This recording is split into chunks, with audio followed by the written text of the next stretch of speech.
And welcome to another edition of East LA Sports Scene, coming to you from the Boyle Heights Technology and Youth Center. And it is our regular in-studio program.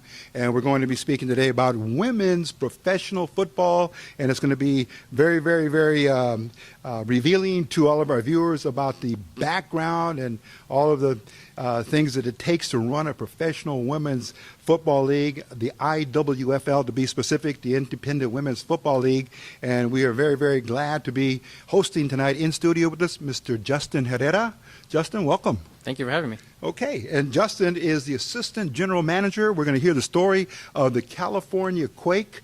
They are certainly off and running here for this season, and we're going to get a very, very close look at how things are developing there for the Quake and the full story of Independent Women's Football League, the California Quake specifically. So, Justin, welcome aboard, and we are ready to hear the story. But before we get into the Quake itself, let's talk a little bit about you, because you are the Assistant General Manager, very, very important position there for a women's professional team in any sport. Mm-hmm. And let's talk about the, first of all, your background, because we understand there's on the family side some East Los Angeles roots. Yes, actually, my mother went to Roosevelt High School, and a lot of her family, her brothers, sisters, cousins, all went there.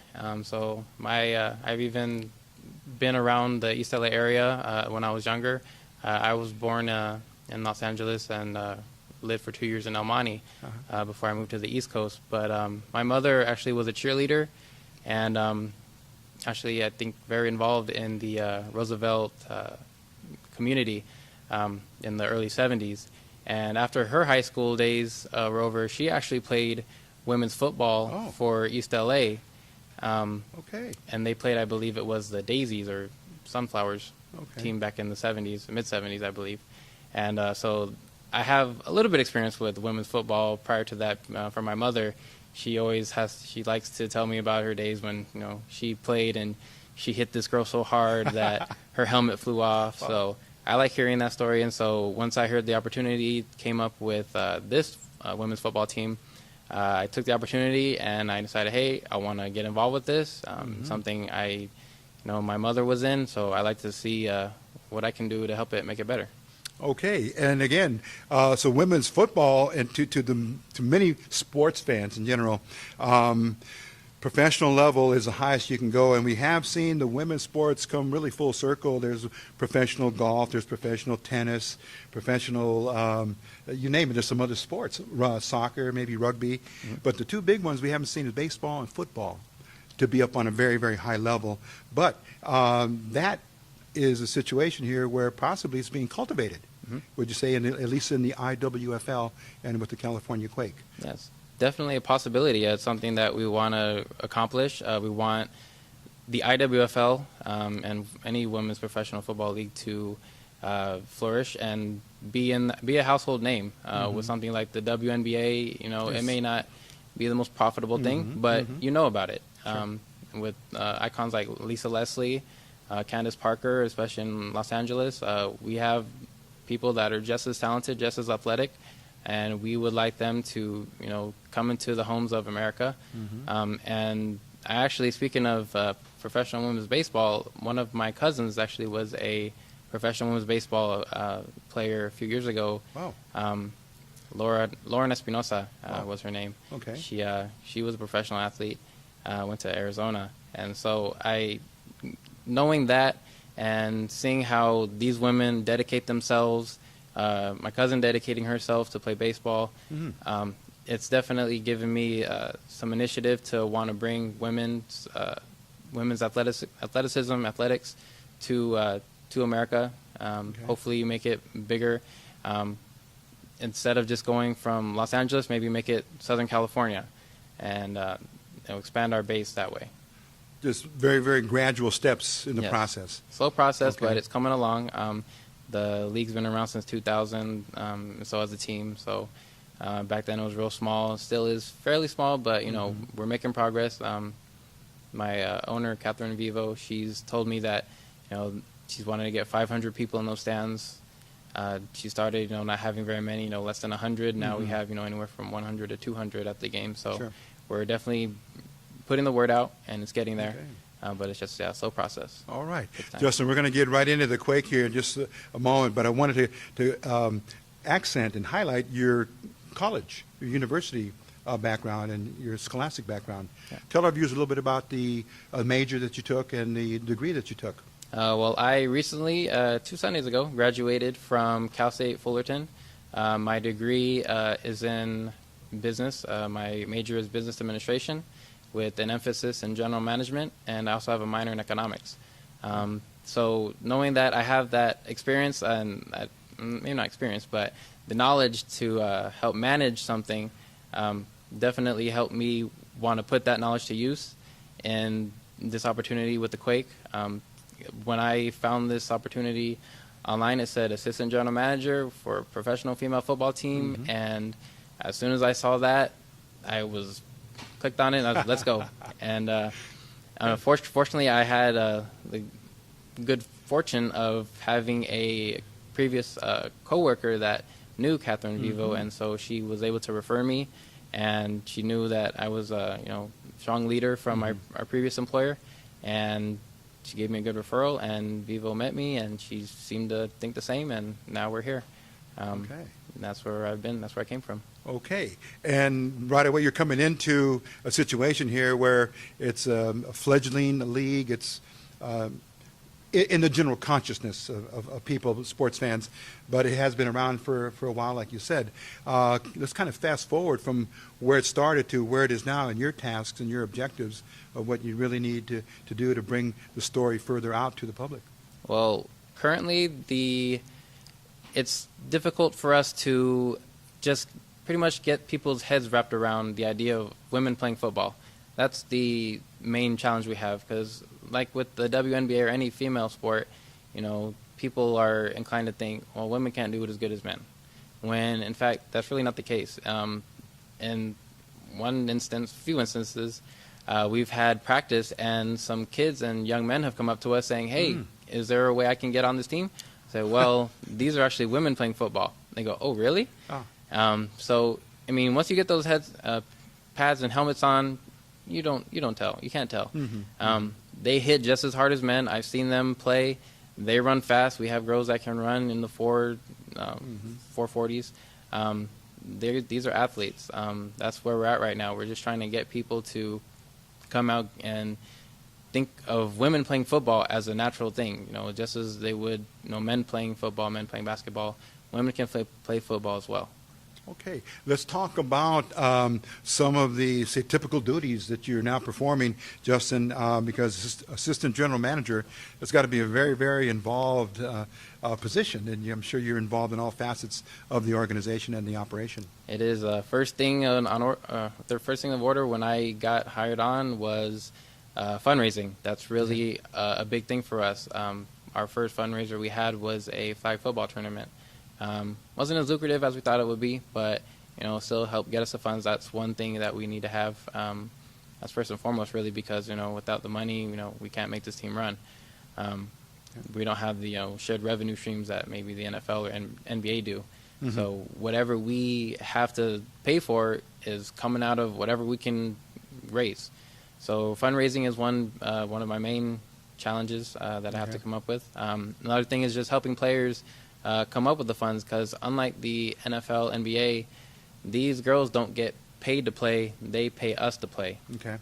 So I help them with finding ways to raise those funds, whether it's through a restaurant night or just finding people that would like to advertise like our game day program. There's one way they can raise some money. If they know a business owner, they can help them get the word out on their business by advertising. So that's one way they can help raise their funds. And also just, on our Facebook site and Twitter, I have to, just get the word out there. Just anything we're doing. If we're having a fundraiser, I have to go on there, just, let people know. And then if I go anywhere, I have a bunch of recruiting cards with me, my California Quake cards. I just pass them out. If I see someone that I think may want to play, a female, I pass them out and say, hey, if you want to come play, come on down. It's really, if you want to play, you can play. If you want to put the hard work into it, put the dedication into it, and you have the time, we'd love to have you. Okay, now let's begin to focus on the Quake, the California Quake, the full name, because as a member of the IWFL, there is action going on all over the country as we speak. And of course, being on the West Coast, that's just one of the conferences. Can you give a breakdown, Justin, of the entire league and then how the conferences north and south of California are involved? There are currently, I believe last time I checked, there were about 50 teams in the IWFL, and it is nationwide. There are also expansion teams that come in and out. Actually, unfortunately, one of the teams that we were supposed to play this season went under a few months before we were supposed to play, so that kind of dampened our schedule a bit, but it's okay. We got the wins. But there are, I believe, anywhere from 10 to 12 different divisions, all divided by regions. And so there's a Pacific Northwest, Pacific Southwest, there's a Midwest, East Coast. So there's plenty of divisions, and teams don't necessarily stick to the divisions that they play in. It's just mostly who's in the area and who you can schedule to get on your, in your schedule to play. That's who you'll be playing. Okay, and right now, as play is begun back on April 27th, I believe, was the opening game of the season. We were there for that against the Nevada Storm. And then your schedules have been set. How far now are the Quake into the schedule? And is it a round robin? Do you play once and then away and then a team at home? It's just pretty much what the league can schedule, just like any other sports franchise. It's what the teams can get and where we can go. So our first game was against Nevada Storm. They're based out of Reno, or Sparks, in northern Nevada. So currently we are going to be playing our sixth game of the season on June 15th against the Tucson Monsoon. So that's where we're at right now. The last two games that we have played, I guess you could say, were actually forfeited to us, but that was the NorCal team that we were supposed to be playing that went under not too soon before the season started. But yeah, we're currently 5 games into our season, going to be 6, and we are currently 3-2 in the season so far. Okay, and the way the schedule is set up, it goes up until maybe, is it mid-June or towards the end of June? Late June. Late June. 29th is the last game. And then playoff? Is there a system in place for that? There is a system in playoffs. Pretty much if we win out, we will be in playoffs. The whole playoff thing is a little bit complicated from what I know. It's if we win, we would play pretty much the best teams locally, I guess in the Southwest region.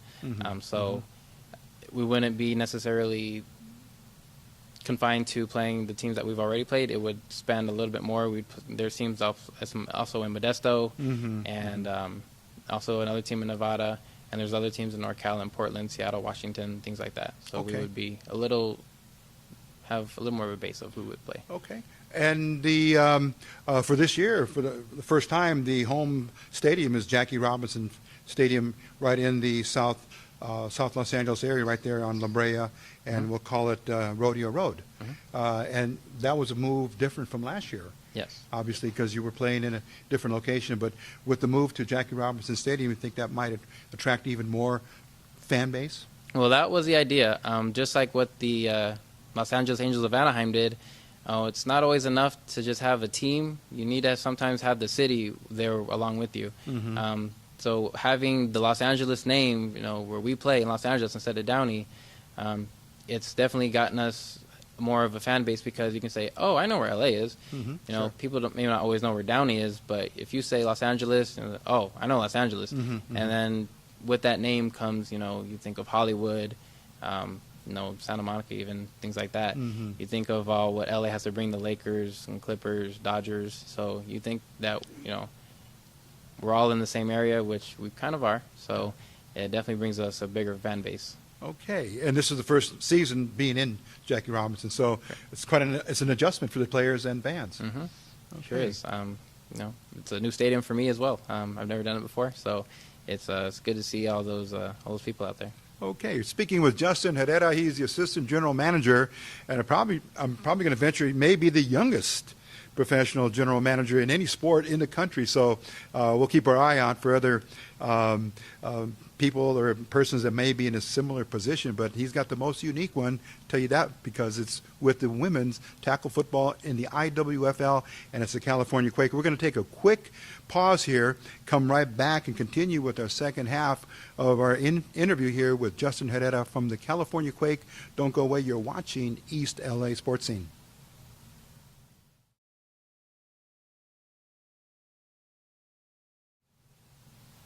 And welcome back to part two. We're speaking with Justin Herrera, the Assistant General Manager for the California Quake, women's professional tackle football under the IWFL, the Independent Women's Football League. So if you're just joining us, welcome aboard, because this is an opportunity to hear more about this level of play where women are actually with full contact gear, Justin, other than maybe the football itself being a little different.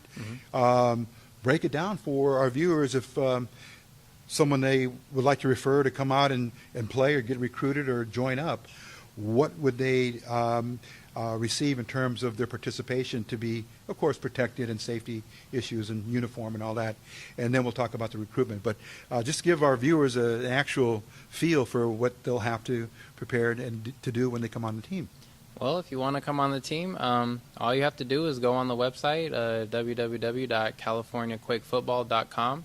And there will be a tab on there that says sign up or try out, and you can go on there and just fill out the form, and our practice location will be there. Just come on down. You can practice with us for a couple of practices if you want. If you like it, stay on board. If you don't, it's not for you, then feel free. It's not for everybody. It does take a lot of dedication and hard work, pushing yourself further than you have ever gone before. In many cases, a lot of our players are rookies, and for them, some of them decided to not continue playing with us after a few weeks. Some are still there with us. A lot of them are still there with us, and they love it. They love being able to hit somebody and take their anger out on somebody as well. So it's a great opportunity for you to learn something new. Maybe take it off your bucket list. If you love football, it's another great way to express your love for the game.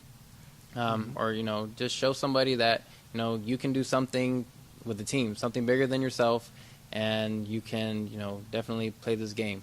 And as far as players that want to play, we're open to anyone in the area. If you're in East LA, San Gabriel Valley, San Fernando Valley, West LA, South LA, North LA, if you can get to practice regularly and make the games, we'd love to have you.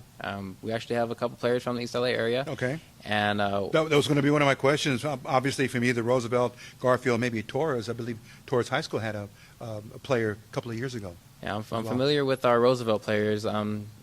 They're outspoken. Their names are Michelle Serrato and Jay Roberts. They're two of our best. We love having them there. And my mother went to Roosevelt, so having them there.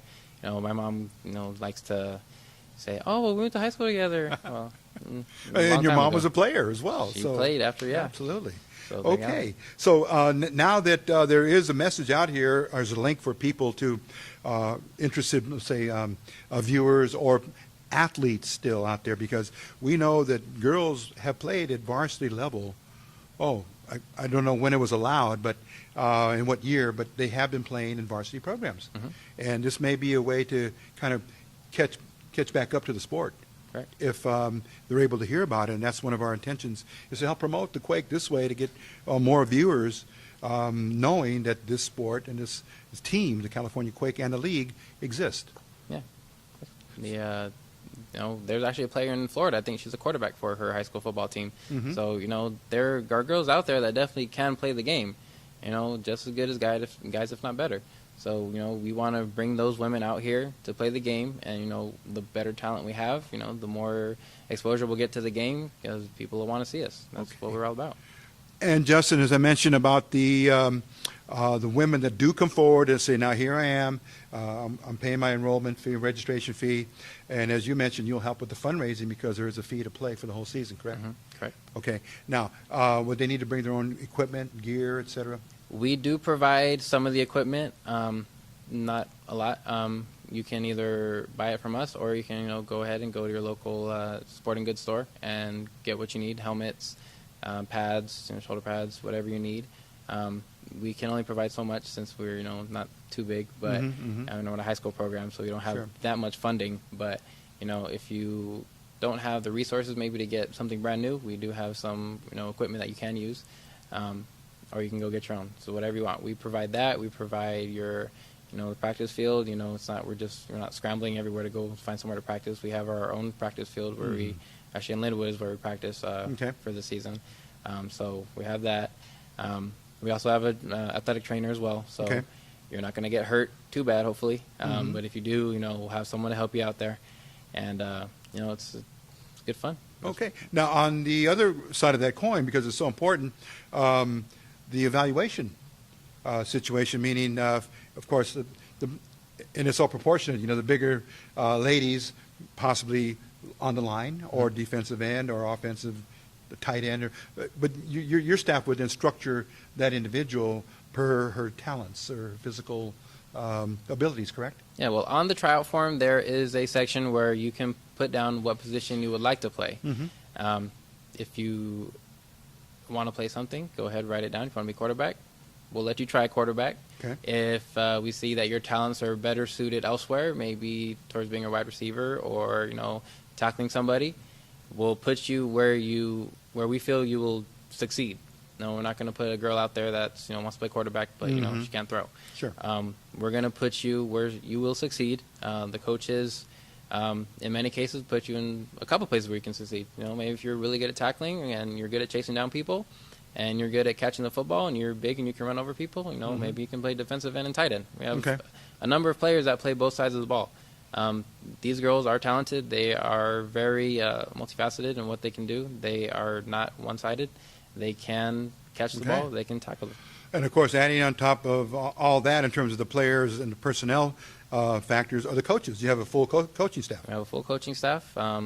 Believe 5 coaches as of right now. But we have an offensive coordinator, defensive coordinator, head coach. And also, our defensive coordinator, one of them is also our special teams coordinator. So we have the coaching. All you need to do is show up and listen. These coaches are real coaches. They have real experience. One of our head coach now is a former NFL player, Maurice Stevens.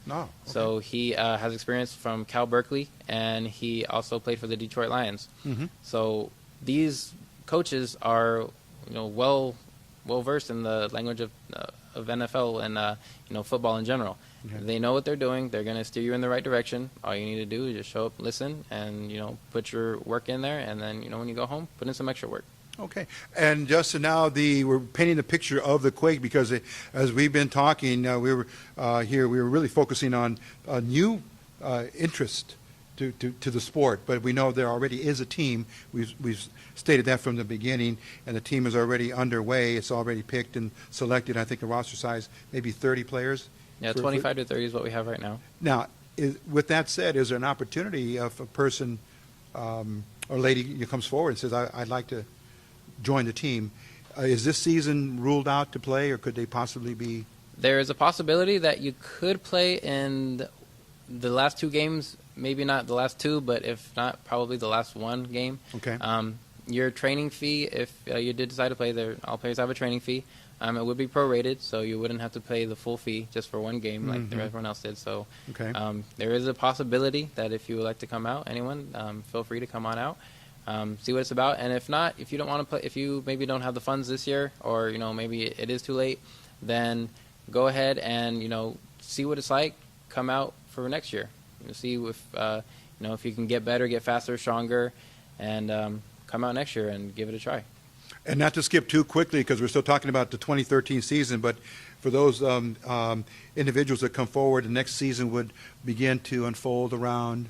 Probably around actual practice would probably start around January, but we do have tryout sessions and kind of training sessions starting in October.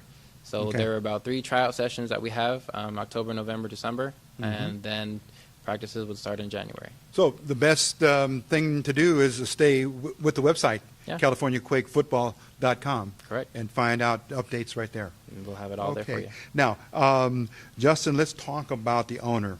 Though she could make it tonight because she's out there practicing with the team, getting ready. That's Catherine Vivo. That's a very unique story. Can you give our viewers just a little bit of background on Catherine Vivo, who's not only the owner, she is the quarterback of the team. Talk a little bit about that. Well, she actually played quarterback in high school her freshman year. She loves the game of football. Her thing is 1440, 1,440 minutes a day. She's thinking about football. That's her thing. And she loves the game. She's played in high school. She's been playing this game for over a decade.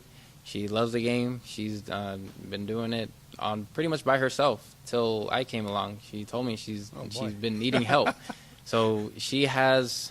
I actually don't want to even think about how much work she has to do compared to what I do. And she's taking care of the stadium operations. She's making sure we have the stadium there.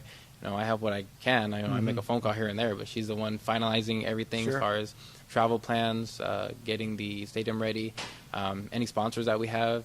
She finalizes all that, and on top of that, she's playing. So she's making sure she knows the playbook, she knows the personnel, and she's a heck of a woman, I must admit. Okay. All right, that's a very unique story. In fact, you may not even see that in any professional sport where the owner is actually a participant in the full game-to-game process. That's very, very unique. So Catherine Vivo, we salute her, and of course she wants really nothing but success for the Quake. And this is our opportunity to help the Quake get the word out, and we're fully in support of what you do and what Catherine's doing and the team are doing for not only this season but for the seasons to come, because we certainly want more of our ladies out here in East LA to catch on to this game. And a couple are already there. I'm sure the word will get out. Now, let's talk about this team this year, Justin. How are they doing, and the outlook for the rest of the season and then playoffs? Well, they got off to a bit of a rough start at the beginning. One thing that is a little bit of a downer for us is that since these girls are not getting paid to play, they also have their work duties and their family duties. So we don't always get the full squad out there for practice. So practicing is a lot of times they're just playing. We only have one side of the ball. We only have offense, or we only have defense. So in the first few games, they were a little timid to hit each other, and they weren't used to playing against other girls coming at them full force. So it was a little bit of a rough start. But our most recent game in Tucson, they've really come a long way since January. Okay. Seeing them grow, it's pretty amazing, because a lot of them you see them, and then you're like, wow, you're a football player. Like, you really are. Yeah. So you think about it, you're not just a mom anymore. You're not a daughter. You're a football player. So seeing them grow, get better, get faster, stronger, it's pretty amazing, because then, once they get the fear out of their eyes, it's a good show. It's very entertaining. They know how to play the game. It's a great thing to see. Okay, we're going to come back to talk about personnel, because tied into one of your key players, number 9, Mana Allison, is another story, and I want to cover that right towards the end of the interview, Justin. But one key factor I think is very important that you mentioned to all of the new players that come on. You help them to raise funds, and we know that you mentioned the game program. And then we're also going to show some other bit of your product line where possibly the players can begin to sell product or tickets to, as you say, fundraising events, maybe breakfast, pancake breakfast, or whatever the case may be. But we certainly want to show at least the game program here. And we'll also kind of float over to your product line there. But how would the players then get the product from you or from Kath, the owner, and begin to move it out into the community to sell it to friends and family? Well, actually, we have a storage unit. We have a lot of the merchandise. I have a lot of the merchandise even. These sweaters that we have, hoodies, are brand new actually. Okay. They're a modified version of ones we already have. The ones we had before are all black. These have gray in the middle and then black sleeves.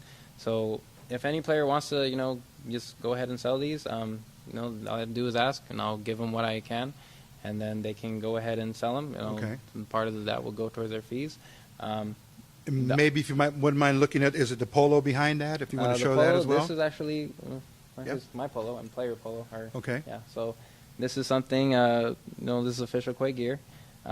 This is something you can find online. www.californiaquakefootball.com.